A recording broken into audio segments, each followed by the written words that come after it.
ಆಯುಷ್ಮಾನ್ ಭಾರತ್ ಪಡಿಬೇಕಾದ್ರೂ ಸಹಿತ ಅದು ಆಯುಷ್ಮಾನದ ಏನದಲ್ಲ ಅದು ದುಡ್ಡನ್ನು ಪಡಿಬೇಕಾದ್ರೂ ಎಷ್ಟು ಅಡ್ಡಾಡಬೇಕು, ಎಷ್ಟು ಗುದ್ದಾಡಬೇಕು, ಅದು ಬೇರೆ ವಿಷಯ. ಮತ್ತೆ ನಮ್ಮ ಚರ್ಚೆ ಮಾಡ್ಯಾರ. ನಿಶ್ಚಿತವಾಗಿಯೂ ಈ ದೇಶದಲ್ಲೇ ಬಡವರು ಬದುಕುವಂಥ ಸ್ಥಿತಿ ಇಲ್ಲ. ಇವತ್ತಿನ ಏರು ಮಾರ್ಕೆಟ್ದಲ್ಲೇ ಭಾಳ ಕಷ್ಟದ ಕೆಲಸ ಅದ.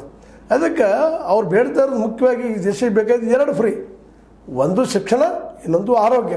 ಇದು ನೀವು ಮಾಡಿದರೆ ನೀವು ಕೊಡುವಂಥ 10-15 ಸಾವಿರದಲ್ಲಿ ಬದುಕ್ತಾರೆ ಅವರು. ಅದು ಮಾಡ್ತಾ ಇಲ್ಲ. ಸರ್ಕಾರದ ದವಾಖಾನೆಗೆ ಹೋದ್ರಲ್ಲಿ ನಿಮ್ಗೆ ಸರಿ ಔಷಧಿ ಸಿಗೋಗಿಲ್ಲ. ಏನು ರಿಪೋರ್ಟ್ಸ್ ಬರ್ತಾ ಇದ್ದಾವೆ, ನಿಮಗೆಲ್ಲ ನೋಡಿದ್ದೀವಿ ನಾವು. ಗುಳಿಗಳು ಇರೋದಿಲ್ಲ, ಮತ್ತೂ ಇರೋದಿಲ್ಲ, ಇಲ್ಲಿ ಹೋದ್ರೆ ಯಾರೂ ಇರೋದಿಲ್ಲ, ಕೆಲವು ಡಾಕ್ಟರ್ಸೇ ಇರೋದಿಲ್ಲ.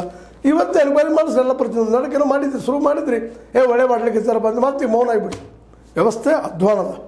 ಅದಕ್ಕಾಗಿ ಆ ಹೆಣ್ಮಕ್ಳಿಗೆ ಕೇಳೋದ್ರಲ್ಲೇ ಅರ್ಥದ, ಅವ್ರ ಬೇಡಿಕೆಯಲ್ಲಿ ಅರ್ಥದ, ಅವ್ರು ಬದುಕು ನಡೀತಾ ಇಲ್ಲ.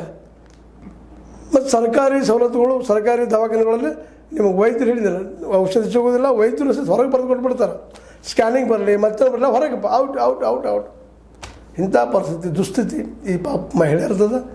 ಈ ಮಹಿಳೆಯರ ಬಗ್ಗೆ ಒಂದು ಕಾಳಜಿ ವಹಿಸಿ ಸಿದ್ದರಾಮಯ್ಯನವರು ಮತ್ತು ಅದೇ ರೀತಿ ನಮ್ಮ ಇನ್ನುಳಿದ ಸಮಾಜ ಕಲ್ಯಾಣ ಇಲಾಖೆ ಒಂದು ಸಚಿವರು ವಿಶ್ವಾಸ ತೆಗೆದುಕೊಂಡು ಈ ಒಂದು ಅಂಗನವಾಡಿ ಕಾರ್ಯಕರ್ತರಿಗೆ 15,000, ಅವರ ಸಹಾಯಕರಿಗೆ 10,000 ಪೇಮೆಂಟ್ ಮಾಡಿ, ಅದ್ರ ಜೊತೆಗೆ ಇನ್ನೊಂದು ಕೇಳಿದ್ದಾರೆ ಬೇಡಿಕೆಗಳು.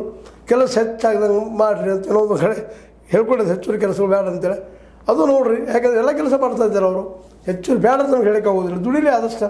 ಯಾಕಂದರೆ ಇವತ್ತಿನ ಓಪನ್ ಮಾರ್ಕೆಟದಲ್ಲ ಇಷ್ಟು ಸಿಗೋದು ಕಷ್ಟ ಅದು. ಪ್ರೈವೇಟ್ ಕಂಪ್ನಿಗೂ ಆದರೆ 9 ತಾಸು ದುಡಿಸ್ಕೊಳ್ತಾರೆ, 9-10 ತಾಸು, 12 ತಾಸು, ಕೊನೆಗೆ ಹೋಗಿ ಮುಂದೆ 200-300. ಅದು ಕಾಂಟ್ರಾಕ್ಟ್ ಲೇಬರ್.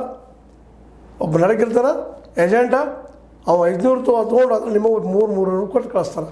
ಅದಕ್ಕಿಂತ ಇದು ಒಳ್ಳೇದು ಅಂತ ಇದನ್ನು ಜ್ಞಾಪಿಸ್ಬೇಕಾಗಿದೆ. ಈ ಸಂದರ್ಭದಲ್ಲ ನಾವು ಕೇಳೋದೇನು ತಪ್ಪಲ್ಲ, ಕಾರ್ಯಕರ್ತೆಯವರು ಕೇಳೋದು ಸರಿ ಅದ. ಜೊತೆ ಒಂದು ಹೆಚ್ಚುವರಿ ಕೆಲಸ ಮಾತ್ರ ಮಾಡ್ಕೊಂಡು ಹೋಗ್ತಾರೆ. ಯಾಕೆ ಹೋಗಲೇಬೇಕು ಪಾಪ, ಯಾಕಂದ್ರೆ ಅದು ಬಿಟ್ಟರೆ ಬೇರೆ ಬದುಕಿಲ್ಲ ಅನ್ನೋದನ್ನು ನೆನಪಿಸ್ಕೊಳ್ತಾ ಈ ಎಲ್ಲ ದಿಶೆಯಲ್ಲಿ ಈ ಒಂದು ಅಂಗನವಾಡಿ ಕಾರ್ಯಕರ್ತೆಯರ ಬಗ್ಗೆ ಮತ್ತು ಅವ್ರ ಸಹಾಯಕರ ಬಗ್ಗೆ ಸರ್ಕಾರ ಒಂದು ಕರುಣಾಮಯಿಯಾಗಿ ಪರಿಹಾರ ಮಾಡಲಿ ಅನ್ನೋದು ನಮ್ಮ ಸಿದ್ದರಾಮದ ಒತ್ತಾಯ, ಜೊತೆಗೆ ಒತ್ತಡ ಅಂತ ಹೇಳ್ತಾ. ಇದೆಲ್ಲ ನಿಮ್ಗೆ ಲೈಕ್ ಆಗಿರ್ಬೋದು, ಲೈಕ್ ಮಾಡಿ, ಶೇರ್ ಮಾಡಿ, ಕಾಮೆಂಟ್ ಮಾಡಿ, ಜೊತೆಗೆ ಸಬ್ಸ್ಕ್ರೈಬ್ ಒಂದು ನಿಲ್ಸಕ್ಕೆ ಹೋಗ್ಬೇಡ್ರಿ. H16 ನ್ಯೂಸ್, ಇದು ಸತ್ಯದ ಕೈಗನ್ನಡಿ. ವಂದನೆಗಳು.